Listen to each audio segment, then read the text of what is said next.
Hello, good morning everyone. हम आप लोगों को बताने जा रहा है एक ऐसा चैप्टर जिससे बार बार 10th बिहार बोर्ड के एग्ज़ाम में सवाल पूछा जाता है। अभी तो हम चैप्टर लेकर के नहीं आए, कोई स्टार्ट करेंगे कुछ दिनों में, तब तो कुछ कुछ सवाल लेकर के आए हैं जो इम्पोर्टेंट है, एग्ज़ाम में बार बार पूछा जाता है। वही सवाल आज आप लोगों को हम बताने के लिए जा रहे हैं। उसमें से मेंस्ट्रुएशन चैप्टर का एक सवाल लिए हम, जो कि बहुत इम्पोर्टेंट है और बार बार देखा गया है कि पिछले 3-4 सालों से एग्ज़ाम में बार बार पूछा गया है और अच्छा सवाल है। आप लोगों को हम बताते हैं और आप लोग ध्यान से समझिएगा। देखिए, क्वेश्चन पढ़ते हैं। पहले क्वेश्चन है, एक बेलन की आधार की परिधि 132 सेंटीमीटर है, उसकी ऊंचाई 25 सेंटीमीटर है, तो बेलन का आयतन ज्ञात करें। मतलब क्वेश्चन में ये दिया हुआ है कि एक बेलन के आधार की परिधि 132 सेंटीमीटर है और उसकी ऊंचाई 25 सेंटीमीटर है, तो बेलन की आयतन ज्ञात करें। तो हम लोग जानते हैं बेलन का आयतन ज्ञात करने के लिए पहले उसकी ऊंचाई और त्रिज्या दोनों चाहिए। तो त्रिज्या तो दिया हुआ है नहीं, त्रिज्या तो हम लोग को निकालना पड़ेगा, लेकिन ऊंचाई दिया हुआ है। तो पहले हम लोग त्रिज्या निकालने का कोशिश करेंगे, जैसे हम आप लोग को बताएंगे कैसी त्रिज्या निकलेगा। तो देखिए, हम यहाँ फिगर बनाए हुए हैं। तो बेलन का ऊंचाई एच से डिनोट करते हैं, एच बराबर यहाँ हम लिख लेते हैं, एच दिया हुआ है 25 सेंटीमीटर। आर तो निकालना है, आर तो दिया हुआ नहीं है। एक बार अच्छे से नीचे हम लिख लेते हैं अलग से। परिधि दिया हुआ है 132 सेंटीमीटर, उसका ऊंचाई दिया हुआ है 25 सेंटीमीटर।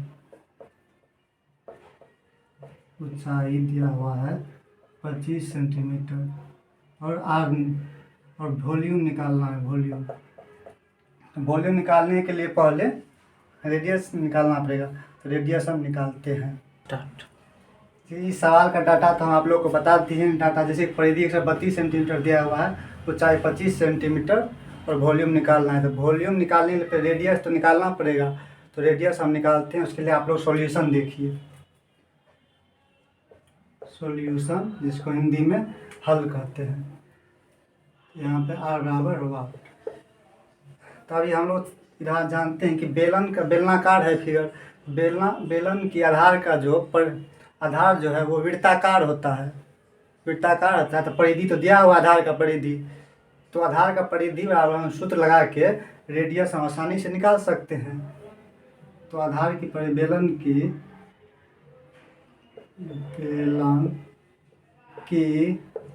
आधार की परिधि बराबर सूत्र होता है 2πr। तो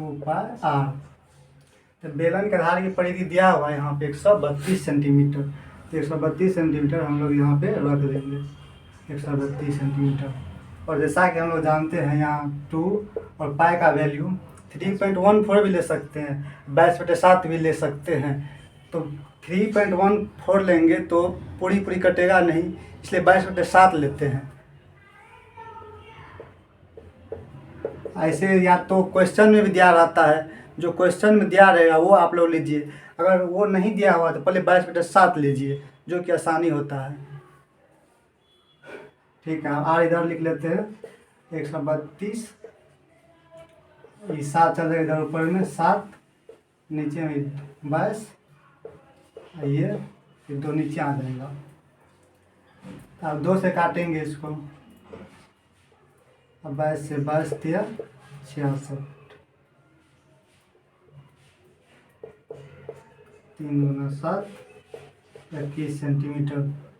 21 सेंटीमीटर हम निकाल लिए हैं। यहाँ आप लोग यूनिट का भी ध्यान रखना है, कहीं की होता क्या है, त्रिज्या है या ऊंचाई कुछ भी या वॉल्यूम कुछ भी मीटर क्यूब में दिया रहता है या मीटर में दिया रहता है, ध्यान नहीं रहता है, लोग गलती से उसी यूनिट निकाल देता है, यूनिट चेंज नहीं करता। तो उस सब का ध्यान रखना पड़ता है और आप लोग ध्यान रखिएगा।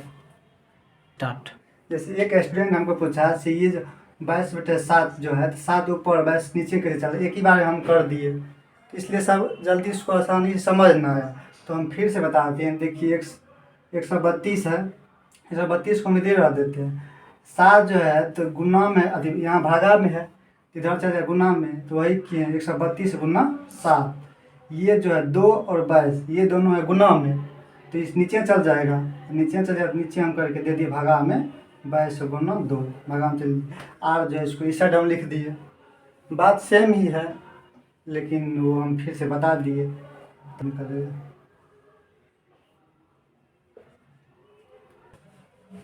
जैसा कि हम सॉल्यूशन में आर का वैल्यू रेडियस यानी कि त्रिज्या निकाल लिए हैं 21 सेंटीमीटर, त्रिज्या निकल गया। यहाँ से ऊंचाई एच दिया ही हुआ है सवाल में, एच दिया हुआ है 25 सेंटीमीटर, 25 सेंटीमीटर, और त्रिज्या भी निकल गया 21 सेंटीमीटर, और ऊंचाई तो दिया हुआ है सवाल में ही 25 सेंटीमीटर।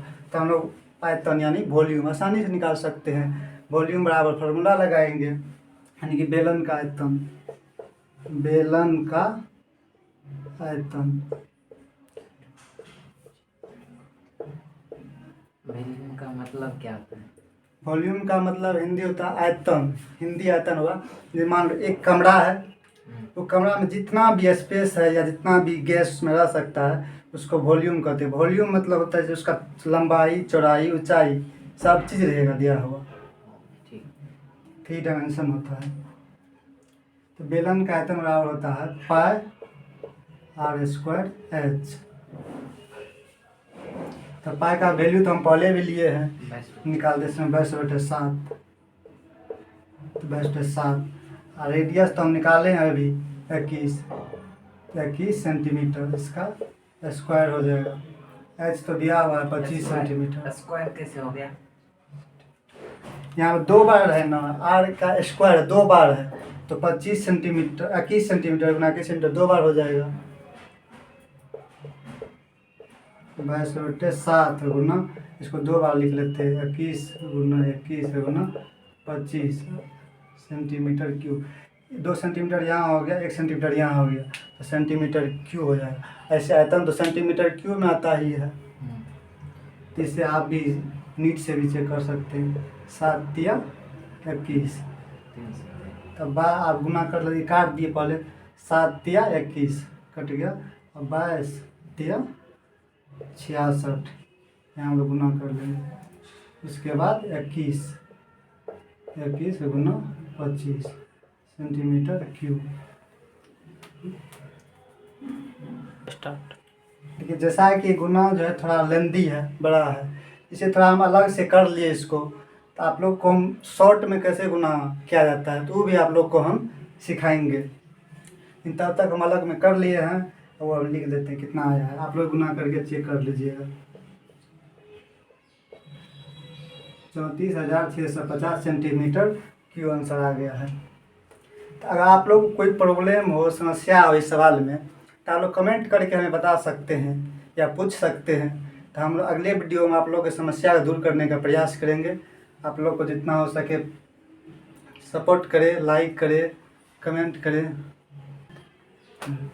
जैसा कि ये सवाल हो गया है, एक सवाल और हम आप लोग को बीच लेकर आ रहे हैं, घन और घनाभ से क्यूब से। वो भी सवाल बहुत अच्छा है, वो भी एग्जाम में बार बार पूछा जाता है। आपको वही सवाल हम आज देखते हैं। आज 2 सवाल देखते हैं, एक सवाल तो आप लोग को हम बता दिए, एक सवाल और देखते हैं, उसके बाद फिर नेक्स्ट वीडियो में बात करते हैं। स्टार्ट। जैसा कि हम दूसरा सवाल लेकर के आए हैं घन से, तो ये सवाल हम पढ़ के सुनाते हैं और आप लोग अच्छा से सुनिए ध्यान से। 2 घनों जिन प्रत्येक का आयतन 64 सेंटीमीटर क्यूब है, तो 2 घन दिया हुआ है, प्रत्येक का आयतन 64 सेंटीमीटर क्यूब है, यानी कि 2 जो घन है, एक का भी 64 सेंटीमीटर क्यूब है और दूसरा का भी 64 सेंटीमीटर क्यूब है, दोनों का 64 सेंटीमीटर क्यूब है, के संलग्न फलकों को मिलाकर एक ठोस बनाया जाता है, तो इससे प्राप्त घनाभ का क्षेत्रफल ज्ञात करें। तो दोनों घन जो है उसके संलग्न फलकों को मिलाकर एक घनाभ बनाया जाता है, तो घनाभ बनने के बाद उसका क्षेत्रफल क्या होगा तो वो हमको निकालना है। देखिए जैसा कि 2 घन दिया है, 2 घन हम बना लिए हैं, एक घन ये हो गया, एक घन ये हो गया। मान लेते हैं घन ए हुआ, ए, इसको हम बी मान लेते हैं। इसका भी आयतन दिया हुआ है 64 सेंटीमीटर क्यूब, यहाँ पे दिया हुआ है, तो यहाँ हम लिख लेते हैं भी बराबर 64। यहाँ भी ले लेते हैं भी बराबर 64 सेंटीमीटर क्यूब हो गया। अब सवाल में आगे बोल रहा है कि संलग्न फलकों को मिलाकर एक ठोस बनाया जाता है। ये दोनों को मिलाएंगे तो ठोस बनेगा। तो उस ठोस जो बनता है वो घनाभ के आकार का बनता है। उसका क्षेत्रफल क्या होगा? जैसे ही हम घन हो गया, एक घन हो गया, इसके संलग्न भुजा को बढ़ाएंगे, मिलाएंगे तो दो संलग्न भुजा को मिलाएंगे। देखिए लंबाई तो चेंज हो जाएगा, लंबाई इतना बड़ा है। अगर यहाँ से हम इसको आगे बढ़ाते हैं तो लंबाई बढ़ के यहाँ हो जाएगा। और चौड़ाई वो भी सेम ही रहेगा, क्योंकि ऊपर तो बढ़ेगा नहीं। उसके बाद ऊंचाई भी सेम ही रहेगा, सिर्फ चेंज होगा लंबाई। तो हम ये घनाभ बना लेते हैं। ये दोनों घन को मिला के हम एक घनाभ बना लिए हैं। तो घन का तो सब प्रत्येक साइड सेम होता है, तो उसका प्रत्येक भुजा ये मान लेते हैं ये। तो ये हमको यहाँ से निकालना पड़ेगा। आ जाएंगे घनाभ में। तो घनाभ का तो लंबाई बढ़ जाएगा, क्योंकि इसका तो साइड चेंज हो गया है, लंबाई चेंज हो जाएगा। तो लंबाई हो जाएगा, जैसे दो घन को मिलाए हैं तो हो जाएगा घनाभ का लंबाई हो जाएगा 2a हो जाएगा, a प्लस a 2a। चौड़ाई वो सेम ही रहेगा, क्योंकि उधर तो बढ़ा नहीं है। आप लोग देख भी सकते हैं यहाँ से यहाँ। उसके बाद ऊंचाई भी सेम ही है, देख लीजिए, आप लोग देख सकते हैं। अब आप लोग को हम सॉल्यूशन बताते हैं। इसका सॉल्यूशन देखिए, हम इसका सॉल्यूशन बताते हैं।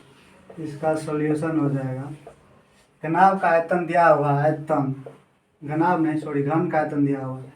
घन का आयतन दिया हुआ है 64 सेंटीमीटर क्यूब। घन का आयतन सब लोग जानता है, आप लोग नहीं जानते तो हम बता देते हैं। घन का आयतन होता है भुजा क्यूब। इधर हो गया 64 सेंटीमीटर क्यूब। और भुजा ये क्यूब है, इधर हो जाएगा अंडर रूट क्यूब रूट हो जाएगा। Cube root 64 centimetre. Cube root कैसे होगा समझा दो। जैसे इधर क्यूब है, इस साइड चल जाएगा, क्यूब रूट हो जाएगा, चेंज हो जाता है। तो क्यूब रूट हो जाएगा 64 का। जैसे इसको हम तोड़ लेते हैं, 4 गुना 4 सेंटीमीटर क्यूब। तो 4 चौके 16 चौके 64 पड़ गया। इसमें 3 है क्यूब रूट में, इसका 3 का जोड़ा लगा के निकालना पड़ता है। 4 4 4 एक जोड़ा लग गया, एक क्यूब रूट से बाहर आ जाएगा, हो जाएगा 4 सेंटीमीटर। जब भुजा निकाल लिए हम, यानी कि ए निकल गया है, ए बराबर 4 सेंटीमीटर निकाल लिए। अब आ जाएंगे हम घनाभ में। तो घनाभ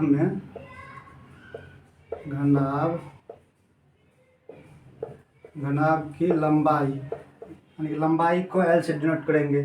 तो L बराबर देखिए, यहाँ से हो जाएगा A, यहाँ से हो जाएगा A, हो जाएगा 2A, यानी कि 4 प्लस 4 बराबर हो जाएगा 8 सेंटीमीटर। घनाभ की चौड़ाई हो जाएगा, चौड़ाई जिसको B से डिनोट करते हैं।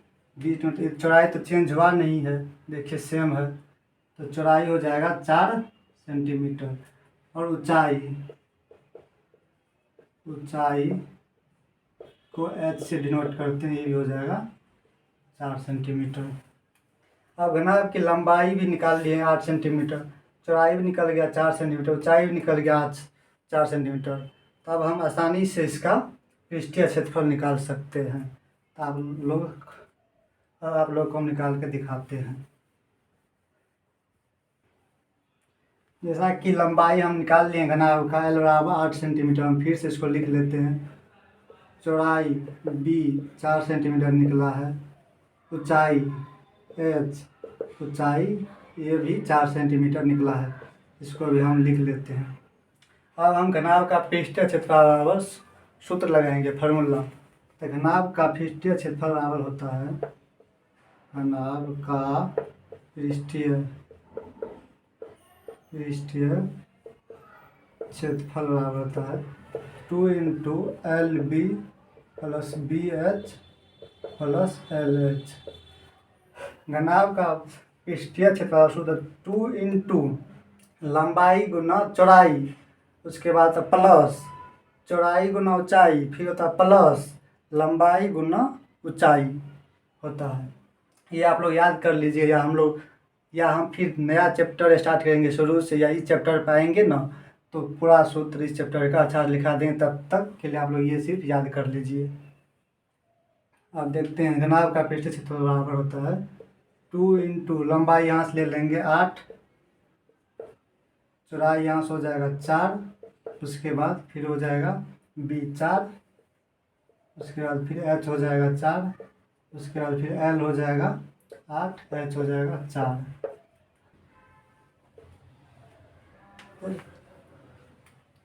तो इसको हम बारी बारी से गुना कर लेते हैं। 8 गुना 4 32, फिर प्लस इसको 4 गुना 4 16, फिर 8 गुना 4 32। अब हम सबको जोड़ लेंगे 2 6 8 2 10 का 0 बाकी 1 4 3 1 4 1 5 3 8 80 आ गया। और इसको 2 गुना 80 करके हम लिख लेंगे 80 दुना 160 होता है सेंटीमीटर स्क्वायर। जैसे अब आंसर, इसका फाइनल आंसर आ गया है। तो आप लोग इसको नोट कर लीजिए। अगर कहीं समझने में दिक्कत हुआ है या नहीं समझे हैं तो आप लोग कमेंट करके हम लोग को बता सकते हैं, फिर हम अगले वीडियो में बताएंगे। कहीं भी नहीं समझे हैं तो पूछ सकते हैं, फिर हम कुछ दिन के बाद नया चैप्टर। ठीक है, तो आप लोग को हम बता दिए आज 2 सवाल। नेक्स्ट दिन या अगले दिन हम जब भी वीडियो लेकर आएंगे तो उसमें हम चैप्टर सोचते नया स्टार्ट करेंगे शुरू से, जिससे आप लोग को अच्छा फ़ायदा मिले। 2 मंथ के बाद बोर्ड एग्ज़ाम भी है। जिस चैप्टर से ज़्यादा क्वेश्चन पूछा जाता है और स्टूडेंट को परेशानी होता है, हम सोच रहे हैं वो चैप्टर लाएंगे। अगर आप लोगों को पसंद होता है तो आप लोग कमेंट कीजिए और हम लोग को बताइए कि कौन सा चैप्टर पढ़ना है। हम लोग मिल के खोले हैं, आप लोग लाइक कीजिए, सब्सक्राइब भी कीजिए, कमेंट करके पूछिए, बायोलॉजी का हो, फिजिक्स का हो। ठीक है, नेक्स्ट वीडियो में मिलते हैं, तब तक के लिए जय हिंद जय भारत।